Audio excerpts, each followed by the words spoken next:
जब stock market में invest करने की बात आती है तब इन्वेस्टर्स के माइंड में कई प्रकार के मिथ्स होते हैं, इसलिए कई सारे लोग इन्वेस्टिंग स्टार्ट ही नहीं कर पाते और जो स्टार्ट करते हैं वह भी इन मिथ्स की वजह से कई गलत डिसीजन ले लेते हैं। इसलिए आज की इस वीडियो में हम आपको 5 कॉमन इन्वेस्टिंग मिथ्स के बारे में बताएंगे। अगर आप इस वीडियो को पूरा देखते हैं तो ये वीडियो डेफिनेटली आपको एक बेहतर इन्वेस्टर बनने में हेल्प करेगी।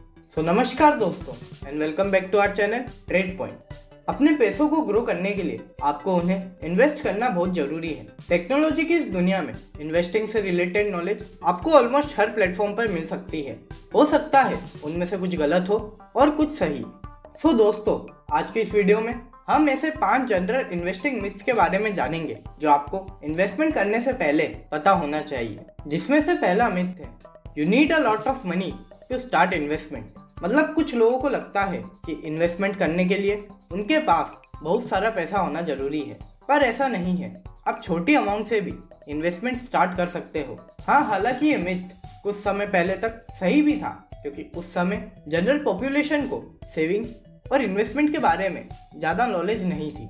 उस समय ज़्यादा पैसे वाले लोग या अपर क्लास के लोग ही इन्वेस्टमेंट करते थे, पर अब ऐसा नहीं है। आज के समय में इंटरनेट की वजह से लोगों में अवेयरनेस बढ़ गई है और इन्वेस्टिंग आम लोगों के लिए एक्सेसिबल और इजी हो गई है। बहुत सारे डिस्काउंट ब्रोकरेज फर्म जैसे अपस्टॉक्स, ज़रोदा के साथ आप अपना डीमेट अकाउंट खुलवाकर अपनी इन्वेस्टमेंट जर्नी को घर बैठे स्टार्ट कर सकते हैं, या आप इनके जरिए म्यूचुअल फंड में SIP यानी सिस्टमेटिक इन्वेस्टमेंट प्लान के साथ मिनिमम 100 से 500 रुपए में भी अपनी इन्वेस्टमेंट स्टार्ट कर सकते हैं और आप अपने फाइनेंशियल फ्यूचर को सिक्योर कर सकते हैं। अब हमने ये तो समझ लिया कि आपको इन्वेस्टमेंट के लिए बहुत ज़्यादा पैसों की ज़रूरत नहीं है। आप एक छोटी अमाउंट से भी अपनी इन्वेस्टमेंट स्टार्ट कर सकते हैं। तो आइए अब हम दूसरे मिथ के बारे में जानेंगे। सेकेंड मिथ है इन्वेस्टिंग इज कॉम्प्लिकेटेड। बहुत सारे लोगों को लगता है कि इन्वेस्टिंग करना बहुत ही कॉम्प्लिकेटेड है। ये बात सही है कि एक अच्छा इन्वेस्टर बनने के लिए आपको सर्टेन लेवल की रिसर्च और प्रैक्टिकल नॉलेज की जरूरत पड़ती है, पर इसका मतलब ये नहीं है कि सिर्फ एक्सपर्ट्स ही स्टॉक मार्केट में पैसा कमा सकते हैं। बहुत सारे इंस्ट्रूमेंट्स जैसे म्यूचुअल फंड, ETF यानी exchange traded fund, index fund ने भी इन्वेस्टिंग को बहुत ज़्यादा सिंप्लीफाइड कर दिया है। इनकी हेल्प से अब इन्वेस्टर्स अपनी नॉलेज पर ही डिपेंड ना रहकर एक्सपर्ट्स के जरिए भी अपना पैसा इन्वेस्ट कर सकते हैं। इसके साथ आजकल पैसिव इन्वेस्टिंग का भी ट्रेंड बढ़ गया है। पैसिव इन्वेस्टिंग में इन्वेस्टर्स मार्केट को बीट करने की कोशिश ना करके जेन्युइन मार्केट के रिटर्न्स को ही एक्यूमुलेट करने की कोशिश करते हैं। आप ये जरूर मान सकते हैं कि अच्छे स्टॉक्स पिक करने के लिए आपको थोड़ा नॉलेज और एक्सपीरियंस की ज़रूरत तो पड़ेगी, लेकिन इसका मतलब ये नहीं है कि इन्वेस्टिंग बहुत ही ज़्यादा कॉम्प्लिकेटेड और डिफिकल्ट है।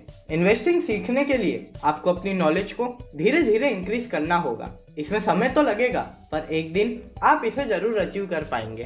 तो चलिए अब हम तीसरे मिथ के बारे में जानेंगे, जिसे जानना एक इन्वेस्टर के लिए सबसे इम्पोर्टेंट है। ऑलमोस्ट न्यू इन्वेस्टर्स यहीं आकर फंस जाते हैं। थर्ड मिथ है past performance guarantees future returns. Investing start करने से पहले या इन्वेस्टमेंट करते वक्त आपको ये ध्यान रखना चाहिए कि किसी भी कंपनी की पास्ट परफॉर्मेंस से उसके फ्यूचर ग्रोथ का पता नहीं लगाया जा सकता है। हो सकता है किसी कंपनी ने पास्ट में बहुत अच्छा परफॉर्म किया हो, पर इसकी कोई गारंटी नहीं है कि वह कंपनी फ्यूचर में भी उतना ही अच्छा परफॉर्म करेगी। इसे हम एक एग्जाम्पल की मदद से समझते हैं। कुछ समय पहले तक नोकिया और सैमसंग इन कंपनियों के मोबाइल बहुत चलते थे, पर अगर आज आप देखो तो नोकिया तो मार्केट से गायब ही हो गया है और सैमसंग को अदर कंपनीज जैसे ओप्पो, वीवो, रियलमी इन कंपनीज से टफ कंपटीशन मिल रही है। इसीलिए किसी भी कंपनी का पास्ट परफॉर्मेंस उस कंपनी के फ्यूचर परफॉर्मेंस की गारंटी नहीं देता, क्योंकि दुनिया में बहुत सारे टेक्निकल और इकोनॉमिकल चेंजेस आते रहते हैं, जिसकी वजह से नई नई कंपनीज मार्केट में आती रहती है। इसलिए बड़े बड़े इन्वेस्टर्स जैसे वॉरेन बफेट और राकेश झुनझुनवाला भी लगातार टाइम के साथ नई नई चीजें सीखते रहते हैं ताकि वो बेटर इन्वेस्टिंग डिसीजन ले सके। आइए अब हम बात करते हैं मिथ नंबर 4 के बारे में। फोर्थ मिथ है you need to follow technical news and stock price daily. बहुत सारे इन्वेस्टर्स और बिगनर्स को लगता है कि फाइनेंशियल न्यूज और स्टॉक प्राइस को डेली फॉलो करना जरूरी है, हाँ, ये बात सही है कि आपको अपनी इन्वेस्टमेंट या अपने पोर्टफोलियो को ट्रैक करना जरूरी है, लेकिन आपको अपने इन्वेस्टमेंट को बार बार देखना या उसे कंटिन्यू फॉलो करते रहना जरूरी नहीं है। आपको ये बात समझना चाहिए कि आप स्टॉक मार्केट में ओवरनाइट रिच नहीं बन सकते या आप क्विक रिटर्न नहीं पा सकते।